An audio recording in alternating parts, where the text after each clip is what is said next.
Salmos 73. Eu quero ler só um verso. Hoje eu quero conversar com vocês um pouquinho a respeito da graça e da graça da necessidade de ter Deus. Eu fiz ao contrário, está aí o texto, mas o título é esse, não precisa nem colocar, viu quem está aí? Deixa eu ver quem está aí, é a Nathalie. O título que eu coloquei para a nossa conversa hoje é a graça da necessidade de ter Deus. Eu não sei se por conta dessa semana, na terça-feira, quando eu ministrei aqui, na terça-feira, da minha escala do culto na terça-feira, e eu não sei se por conta da palavra que Deus colocou no meu coração na terça, sobre o que Deus espera que eu espere de mim. Então, essa semana, a minha reflexão foi nesse sentido, né? Essa questão de pensar na graça de ter Deus como o nosso alvo, necessidade dele, desejo de Deus. E esse texto aqui do salmista, ele fala assim, olha, e eu me lembro que a primeira vez que eu encontrei esse texto foi numa canção do pastor Ademar de Campos, e diz assim o texto: a quem eu tenho nos céus, senão a ti, e na terra nada mais desejo, além de estar junto a ti. A quem eu tenho nos céus? A quem? Eu fico imaginando que essa fala do salmista era mais ou menos como se ele dissesse assim: se eu vasculhar a imensidão dos céus, se eu vasculhar a imensidão das galáxias, se eu tentar fazer uma viagem, o que não é possível ao homem viajar, não teria vida para nós viajarmos nesse tempo, precisaria muitos anos, mas muitos anos mesmo, não dá para a gente fazer conta. Mas eu fico pensando assim, se ele está dizendo, se eu fizer uma viagem na mente, na alma, procurando alguém e vasculhar os céus, eu não tenho ninguém além de ti, é só a ti. Só que o que eu acho bacana é que ele não fica limitado apenas no céu talvez da impossibilidade de chegar e nós tatearmos. Ele vem para a terra, para a nossa realidade, e ele fala assim: e não existe nada, e não existe ninguém na terra que eu deseje, ou desejo mais do que a ti. Aí, por conta disso, nessa semana eu fiquei pensando, eu fiquei fazendo uma reflexão minha, nas minhas devocionais com Deus, qual o tipo de relação que nós, homens, estabelecemos com Deus? Qual é o tipo de relação?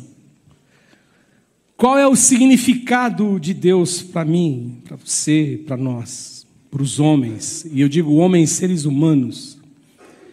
Como que nós o concebemos, como que nós o enxergamos, como que nós imaginamos Deus? Eu me atrevo a dizer assim, que eu disse pela primeira reunião, que se a gente colocasse 5 pessoas aqui e alguém dissesse a respeito do Deus, talvez alguém sentado falasse assim: poxa, mas tem mais do que um Deus, porque às vezes a consciência que eu tenho de Deus, o que eu concebo Deus, não é o jeito que você concebe.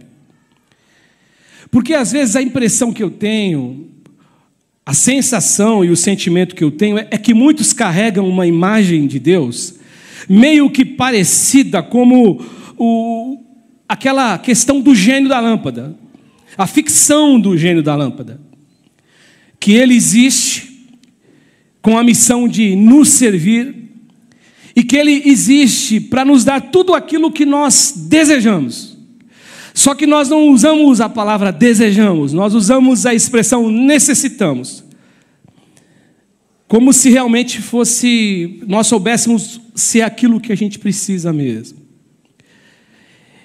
E por conta deste relacionar-se com Deus assim, e por conta de enxergar Deus assim, por conta de senti-lo assim, aí eu fico imaginando, eu fico pensando que esse tipo de relação, e nessa relação, por vê-los assim, da nossa parte humana, nós firmamos uma relação com Deus fundamentada e baseada em procurá-lo apenas quando existe algo que vai nos favorecer, quando eu preciso de alguma coisa, quando eu necessito de alguma coisa.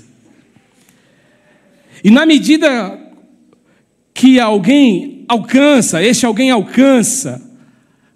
ou na medida que ele consegue o que ele estava buscando, a disposição de estar com Deus, a disposição de servir a Deus, a disposição, de procurá-lo, ela vai diminuindo, e a força, ela vai sendo uma força que vai terminando, absolutamente terminando, vai acabando, em alguns casos ela desaparece.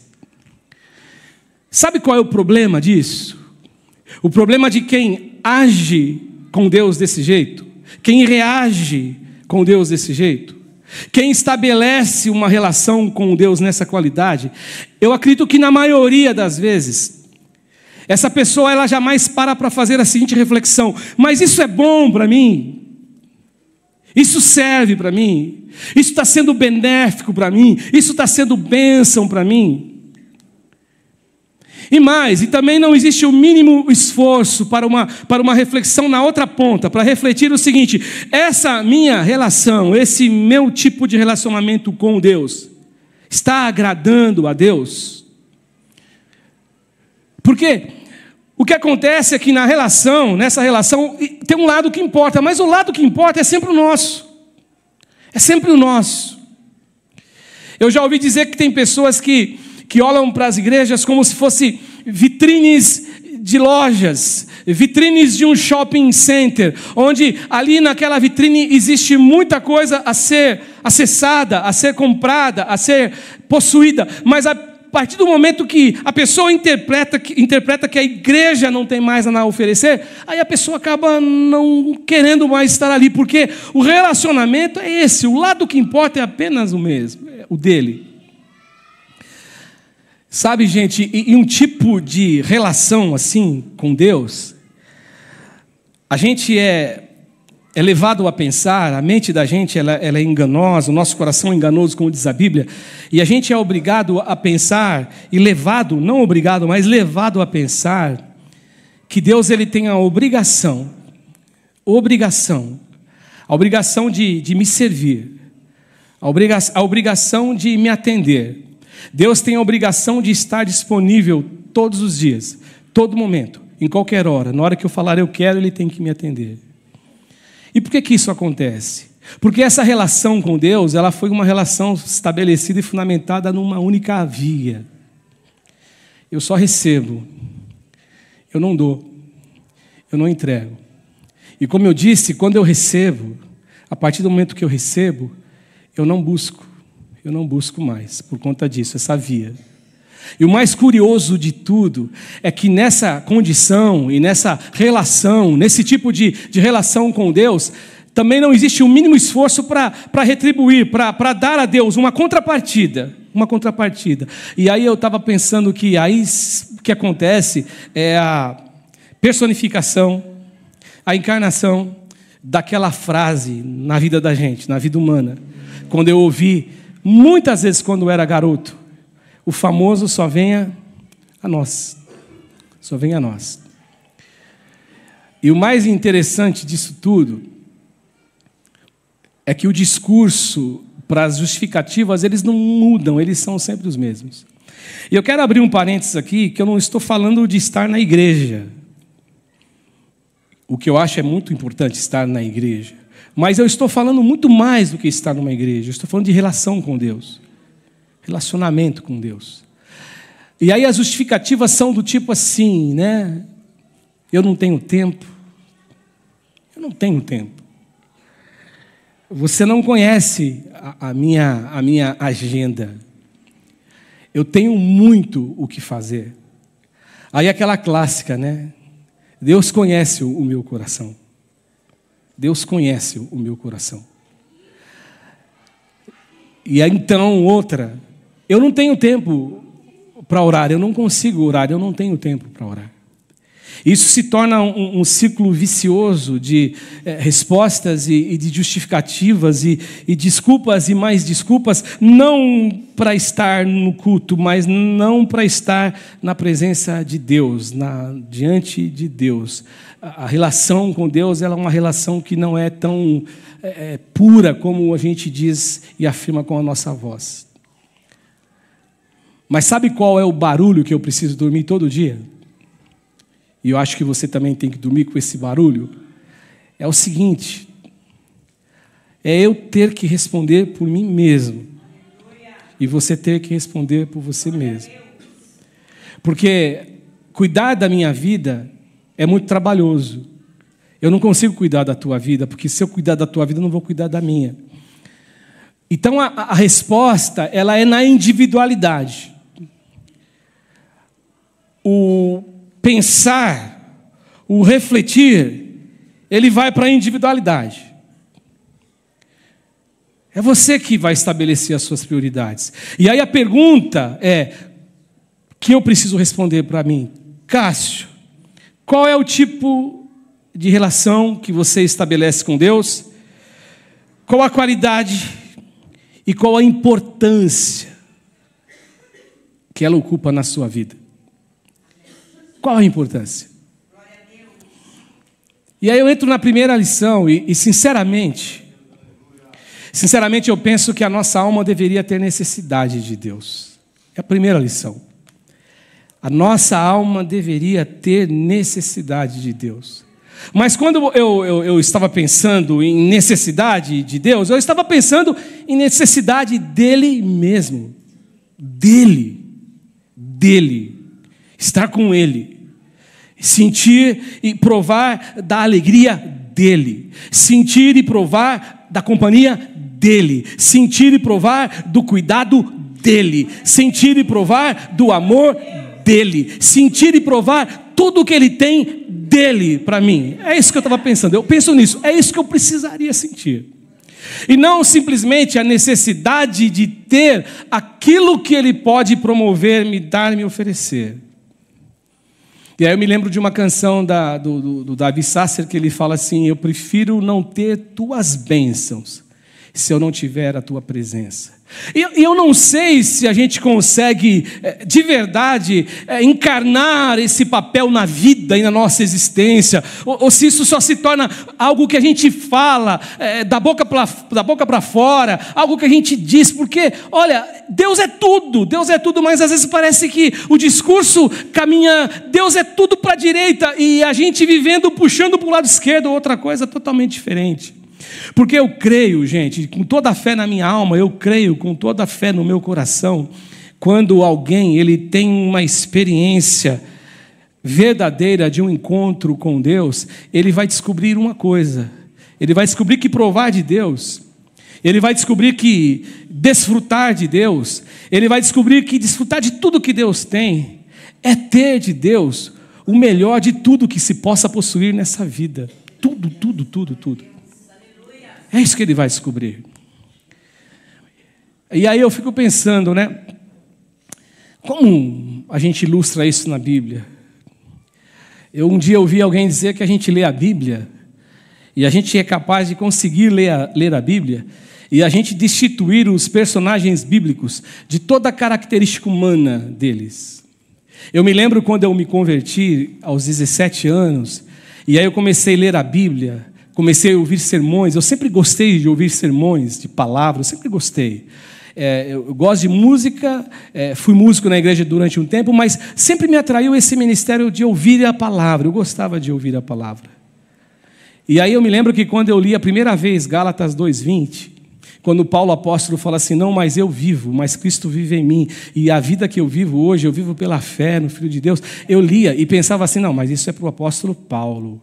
Mas não que eu estava fazendo alguma coisa errada, não, porque eu falo: não, isso aí é uma coisa que eu não vou conseguir, isso é coisa para ele, é do tempo dele. Mas nós somos os mesmos homens e Deus é o mesmo também. O que existe é um canal vivo, um canal aberto, cujo nome é necessidade de Deus, e vai depender do que eu preciso. Eu lembrei, né? Eu estava falando para a pastora Cátia, falei, de manhã foi mais rápido. Eu falei, não sei explicar, é um mistério. Sempre é mais rápido de manhã, depois das 10h30 eu demoro mais. Mas assim, eu me lembrei de uma fala do Hernandes Dias Lopes, eu já disse isso aqui um dia, que eu estava ouvindo o pastor Hernandes pregar, e ele falou assim, que tudo na vida é questão de prioridade. Tudo é prioridade.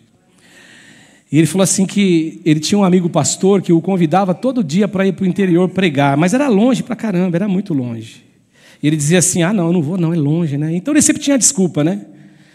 Aí, é que nem ouviu o Daniel Guanais pregar, um pastor do Rio, e ele falou, então, cariocas de plantão, não sou eu que falei, foi um próprio carioca que disse. Ele falou assim que o carioca tem mania de cumprimentar um outro, falar, e aí, como é que você está? Eu estou bem, e você? Precisamos marcar, né? Tomar um café. Precisamos, mas nunca marca, nunca marca. E engraçado que os dois estão juntos, mas nunca marca, né? E aí o Hernandes, o pessoal falava assim, o pastor falava, pastor Hernandes, prega na minha igreja. Eu vou. Nossa, eu vou sim, eu vou. Mas nunca ia, né? Aí um belo de um dia ele falou, cara, estava ficando chato, porque toda vez que eu encontrava ele, ele me convidava e eu não ia. Aí eu fui. E quando eu fui para pregar, adivinha quem estava lá? A mulher que seria a esposa da vida dele. Que ele não sabia, ele encontrou a mulher lá, que seria a mulher da vida dele, que até hoje eles são casados. Aí ele falou assim, cara, depois que eu encontrei ela lá, eu ia todo mês pregar lá. Você percebe como a questão é questão, então, de prioridade? Prioridade. E aí o exemplo que eu tenho prático é quando eu olho para Davi, o rei Davi, o pastor Davi, o homem segundo o coração de Deus. O homem que Deus escolheu, foi Deus quem escolheu Davi. Não porque Davi era melhor do que alguém, não porque Davi não era melhor do que você, não, até porque Davi deu umas derrapadas horríveis na vida dele. Horríveis. Só que o que me chama a atenção é quando eu olho para Davi e eu vejo como que Davi se relacionava com Deus. Como que Davi, ele tinha esse relacionamento com Deus. O que me chama a atenção é como Davi, ele demonstra para nós, ele demonstra para mim e para você, se a gente prestar atenção, como que existe uma riqueza em compartilhar com Deus vida. É isso que eu vejo. Davi fazendo exatamente essa riqueza de compartilhar com Deus vida. Eu vejo em Davi essa maravilha dessa relação com Deus. E isso fica claro quando eu vejo uma declaração dele, uma afirmação dele, que você conhece muito bem, que eu conheço muito bem, uma declaração que ele fez com toda alegria na alma, com toda a fé no coração, uma alegria uma expressão, uma declaração que varreu o tempo e atravessou os séculos e chegou até hoje como uma explosão de graça, uma explosão de libertação, uma explosão de amor, que é quando ele disse assim, o Senhor é o meu pastor e nada me faltará. O que significa dizer assim, eu tendo Deus como pastor, eu não preciso de mais nada. Eu não preciso de mais nada. Até porque a história da vida nos mostra de pais que cercam os filhos de todos os bens. Dá aos filhos mesadas com um valor que às vezes é maior do que o salário que você ganha para trabalhar um mês inteiro. Mas o filho diz assim, se eu pudesse eu trocava a presença do meu pai do que tudo que ele me dá. Então isso é o desejo humano, mas só que eu vejo que o que acontece é que às vezes na questão da vida, em relação a Deus, nós não somos assim. Nós somos muito mais parecidos, como o Felipe pregou aqui, do filho pródigo. Me dá a herança que eu não quero nada contigo, eu quero vazar, eu quero ir embora, porque você não é a minha prioridade. E Davi provou disso só por uma razão. Só por uma razão. Davi provou disso porque ele descobriu que ter Deus como Senhor e como pastor da vida dele era encontrar e ter a favor dele a maior dádiva divina capaz de suprimir toda e qualquer necessidade que um ser humano pode ter na vida. É isso que ele descobriu. E um outro exemplo é o próprio exemplo do Asaf. É ter a consciência de Asaf, que eu li no texto. A quem tenho eu no céu além de ti? A quem eu tenho na terra, a quem eu desejo mais do que o Senhor. É ter essa consciência, é chegar à conclusão que ele chegou, é fazer a reflexão que ele fez, é fazer a viagem que ele fez para dentro de si mesmo e para dentro de Deus. Porque nós existimos dentro de Deus. Porque eu gosto muito do que Paulo fala. Nele nós nos movemos. Nele nós existimos. Ou seja, eu existo em Deus. Eu estou em Deus. Eu aconteço em Deus. É em Deus que eu tenho graça de viver. É em Deus que existe luz para viver. É em Deus. É isso que ele diz. É isso que é a conclusão que Davi chegou. Portanto, quando eu leio esse texto, olha, a quem eu tenho no céu, senão a ti, e na terra eu nada mais desejo do que além de estar junto de ti. Gente, isso é necessidade de Deus de verdade. Isso é descobrir e saber que o que nos satisfaz é a presença de Deus, é a vida com Deus e não o que Deus nos dá. Não o que Deus nos dá. Porque o que eu tenho pode ser coisas que são coisas que me alegram agora, mas não são coisas que jamais substituirão o amor de Deus.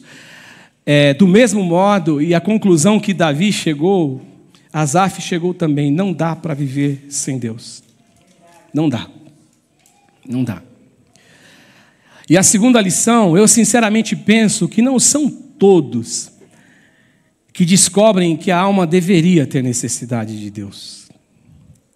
E aí o texto que eu me lembrei é o texto do Evangelho de João, no capítulo de número 6, depois da primeira multiplicação dos pães e dos peixes. O Senhor Jesus, ele disse o seguinte, né?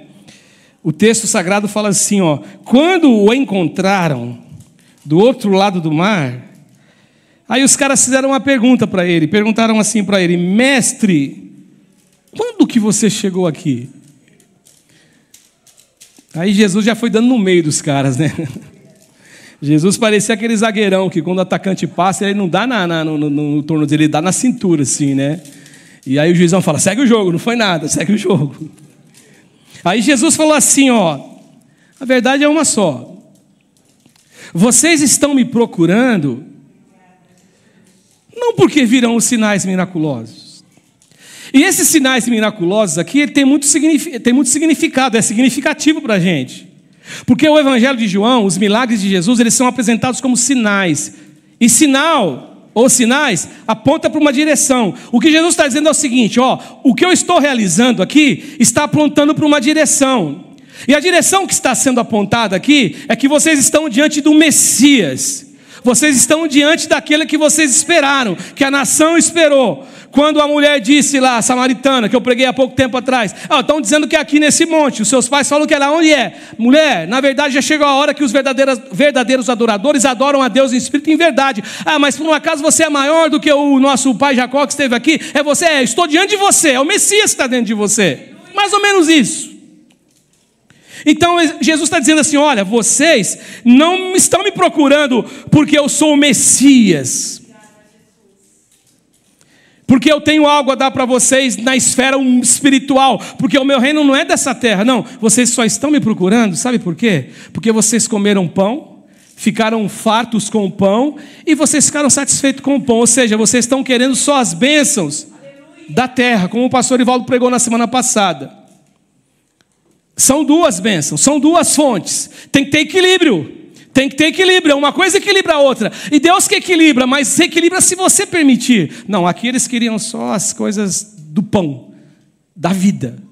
Não o pão da vida, Jesus, não, do pão da vida aqui. É isso que eles queriam. Era isso que eles desejavam. Só que quando eu leio esse texto assim, essa história assim, eu fico lembrando que não tem para onde a gente fugir. Esse relacionamento com Deus, ou essa relação com Deus, é uma realidade. Que realidade que eu estou me referindo? Essa relação com Deus, que ela é fundamentada, ela é baseada apenas na satisfação dos interesses próprios. E isso, infelizmente, sempre existiu, que é isso que Jesus está dizendo aqui. E quer mais uma coisa? Infelizmente, sempre existirá. Infelizmente. Só que Jesus, ele não se conforma com isso. O apelo de Jesus é outro. Jesus confronta, Jesus dá no meio deles, que eu brinquei com vocês, mas Jesus tem um apelo. Jesus fala assim: não, vocês precisam valorizar aquilo que merece valor na vida. Vocês precisam dedicar na vida aquilo que merece dedicação para a vida. É isso que Jesus disse, porque no verso 27, olha o que Jesus disse para eles, não trabalhem pela comida que se estraga, mas pela comida que permanece para a vida eterna, a qual o Filho do Homem lhes dará. Deus, o Pai, nele colocou o seu selo de aprovação. Portanto, palavras de Jesus, do nível e do tipo assim, nem só de pão viverá o homem, mas o homem viverá de toda palavra que procede, que sai, que é ministrada, que é soprada, que é falada da boca de Deus. Acontece que isto, ainda hoje, para muitos, não tem um apelo de verdade e não tem um apelo de necessidade, pelo estilo de vida e pelo estilo de relação que ele tem com Deus.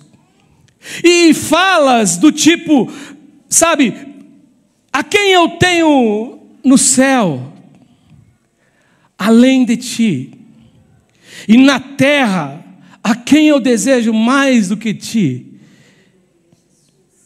Que em outras palavras, é a mesma coisa que você dizer assim, olha, eu não consigo viver fora de ti. Eu não tenho vida fora de ti. Não tem como. Não tem como viver fora de ti. Eu não tenho como existir e ser fora de você. Não tem como, Deus. Não tem possibilidade. Só que falas assim, elas não servem como verdade para aqueles que estabelecem com Deus uma relação que o que importa para eles é só quando eles são beneficiados ou quando eles recebem de Deus alguma coisa. Essa fala não serve. Essa fala não é realidade. Porque o que eu preciso é o que Deus me dá. Não preciso da presença dEle, porque não se descobriu essa graça de ter a necessidade de Deus. Essa é a grande verdade. Essa é a grande verdade. E infelizmente, por assim pensarem, por assim agirem, o ser humano, as pessoas, eles não conseguem provar da plena satisfação de viver. Eles não descobrem o caminho, eles não acham a porta. Porque esse caminho e essa porta, ela só é encontrada quando se descobre na vida a necessidade que eu tenho de Deus. A necessidade que eu tenho de Deus. A necessidade de comer o pão, não o pão que me torna satisfeito, o pão da vida humana, do cotidiano, não, mas é o pão da vida. É isso que acontece. Eu só encontro isso, eu só posso encontrar isso, e aí eu preciso encontrar isso quando a minha alma aprender o caminho. Eu só posso encontrar isso, quando a alma aprender o caminho de ter necessidade de Deus. É só aí. E aí eu entro na última lição. A última lição, sinceramente, eu penso o seguinte, eu penso que edificar, não ter necessidade de Deus, é edificar uma vida com uma história de frustração. É construir uma vida que, no fundo, é uma história de frustração. E aí eu me lembro também aqui do capítulo 6 de João, de uma fala de Pedro a Jesus, de uma resposta de Pedro a Jesus. Jesus estava pregando,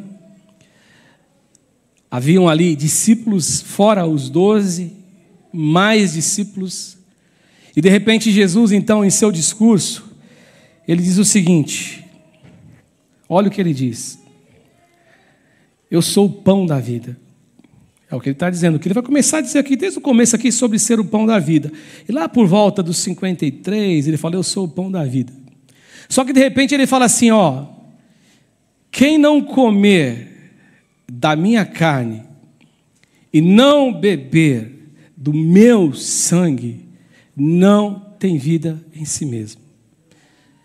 E aí, gente, por incrível que pareça, as pessoas se ofenderam. As pessoas não gostaram disso. Aí você pode perguntar assim para mim, ô Cássio, mas espera aí, não estou entendendo, por que eles se ofenderam?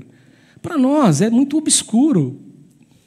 Para nós é difícil de entender se a gente ficar só pensando aqui no Brasil, século 21, Igreja do Alves Dias, ano de 2023. Não, mas para eles lá, eles esperavam um Messias. Eu já falei isso aqui na última vez. Eles aguardavam um Messias. E os religiosos de plantão, aqueles que ficavam testando Jesus, que a gente às vezes fica torcendo, né? Dá no meio dele, Jesus, dá no meio dele. Na verdade, eles estavam cumprindo o papel deles. Porque já haviam aparecido muitos Messias mentirosos, falsos, que não eram Messias.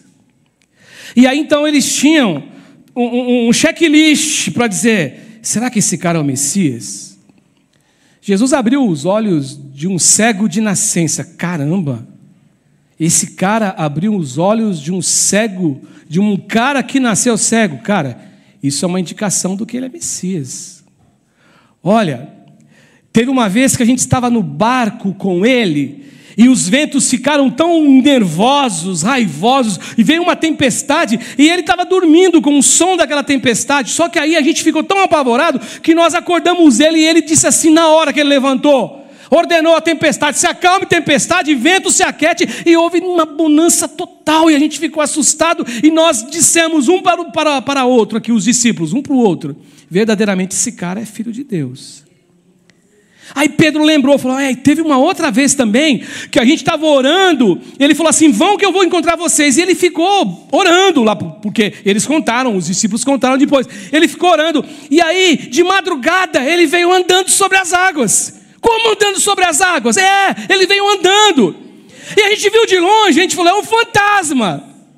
E aí nós lembramos daquela lenda dos pescadores, que quando alguém via um fantasma num barco que estavam pescando, era sinal de tragédia. O barco ia, na verdade, naufragar e todo mundo ia morrer. E eu fiquei apavorado. E Jesus gritou para a gente assim, não temas, sou eu. Aí o Pedro falou, eu desci do barco. E quando eu falei, aliás, eu não desci do barco. Eu falei, é você? Então manda eu ir até o teu encontro. Aí sabe o que ele me falou? Venha, pode vir. E aí eu desci do barco e eu andei sobre as águas. Só que aí quando eu andei sobre as águas, eu comecei a sentir medo. Medo do quê, Pedro? Do vento. Da água gelada.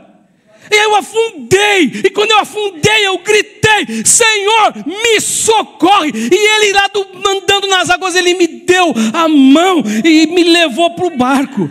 Cara, ele é o Messias então, Pedro. Eu acho que ele é Messias. Cara, ele é o Messias. E começaram a seguir Jesus. Só que aí, o que aconteceu? Jesus vem com esse discurso. Não, peraí. Andar sobre as águas, legal, dá para acreditar. Ressuscitar a filha do cara lá, dá para acreditar. Curar a mulher com fluxo de sangue, dá para acreditar. Chamar Lázaro do túmulo para fora, dá para acreditar. Esse cara é Messias. Agora comer carne e beber sangue, esse cara é maluco. Não dá. Não dá. E os discípulos começaram o quê? Bora. Não, ele não é Messias, não. É esse o significado. Aí Jesus, então vira para Pedro e fala, Pedro, e você? E vocês 11? Vão com eles. Aí o Pedro fala aquela frase maravilhosa, linda, soberana, sei lá o que é essa frase. Ele fala assim, para onde nós iremos se só o Senhor tem palavras de vida eterna? Para onde nós vamos? Tem. Eu entendo assim, eu creio que Pedro ele estava pensando, eu não sou maluco de tentar construir uma história para mim e para os meus irmãos, os meus filhos, os meus amigos, uma história de frustração. Portanto, quando a gente diz assim, para onde nós iremos se só o Senhor tem palavras de vida eterna? Quando a gente diz assim, eu não tenho ninguém, eu não possuo ninguém no céu além de ti, é a mesma coisa de dizer, eu não tenho ninguém fora de ti. E essas frases de Pedro e de Asaf, elas concordam com pelo menos uma coisa. Elas alcançam a mesma reflexão, o mesmo resultado da reflexão. Todo aquele que tentar edificar a vida sem Deus vai construir uma história de frustração. E construir uma história de frustração nos torna separados de Deus e vazios de Deus. E ser vazio de Deus é não ter dentro da gente a verdadeira água da vida. A verdadeira água que flui. Não ter Deus, não encontrar Deus e ser vazio de Deus, me impede, me priva de conhecer o que é o amor de Deus. Me priva e me conhece de conhecer a graça de Deus. Me priva e me impede de conhecer, impede de me conhecer e ter a paz de Deus que excede todo o entendimento. Aquela paz que me torna capaz de entender e de compreender a vida mesmo sem entender. Porque eu gosto muito que Paulo fala, a paz que excede todo o entendimento, até o nosso entendimento. Ou senão, ser vazio de Deus é edificar a vida achando que nós estamos edificando da melhor maneira. Mas aí eu pergunto para você, como viver sem Deus, irmãos? Como? Como viver sem Deus? Eu não sei. Porque às vezes as pessoas acham que o pastor sabe tudo, né? Eu não sei o que eu vou falar agora. Eu só penso, é uma reflexão minha, tá? Que lá na frente, a gente olha para trás e fala, cara, fiz caca, para não falar outra coisa. Fiz caca, perdi tempo. E se tem uma das coisas que Deus não pode fazer é voltar você no tempo. Você pegou Viajando na Maionese? Ah, Deus, eu queria voltar lá em 1983, seria tão diferente. Não dá. Isso é só ficção. De volta para o futuro, aí dá. E a gente fica viajando na maionese. Então eu penso, agora, talvez eu esteja equivocado, mas de uma coisa eu não estou equivocado. Porque é a palavra de Deus, que vai chegar um dia que toda língua confessará que Ele é o Senhor. Que todo joelho vai se dobrar diante dEle e dizer, você é o Senhor. Jesus é o Senhor. Jesus é o Senhor. É isso que vai acontecer, eu não tenho dúvida nenhuma. Então, o que eu preciso saber do que eu realmente preciso, o que a minha alma necessita, a minha alma tem que ter necessidade desse Deus, que é o único pão da vida de verdade, que vai saciar a minha fome de verdade. E eu concluo. E a minha conclusão é a seguinte, eu estava pensando, fazendo as minhas reflexões para pregar aqui hoje, eu falei, Senhor, Tu és tão maravilhoso, que até a questão que eu estou levantando aqui com os meus irmãos, no caso, que eu pensei, vou estar com eles no domingo, sobre a necessidade de ter Deus no coração, a graça, é graça mesmo, ter necessidade é graça, e graça, irmãos, é favor imerecido. Aí eu pensei, se é favor imerecido, é porque ninguém de nós, ninguém dos senhores e senhoras, ninguém nesse planeta consegue encontrar isso sozinho. Isso não é fruto da gente, da nossa história, da nossa existência, não. Isso é fruto de um amor, de um Deus, de um amor incondicional de Deus, que nos lembra todos os dias, que Ele deseja caminhar com a gente, e que Ele deseja cuidar da gente, e que Ele deseja fazer parte da nossa agenda. Aleluia. Da nossa agenda. Deus precisa disso.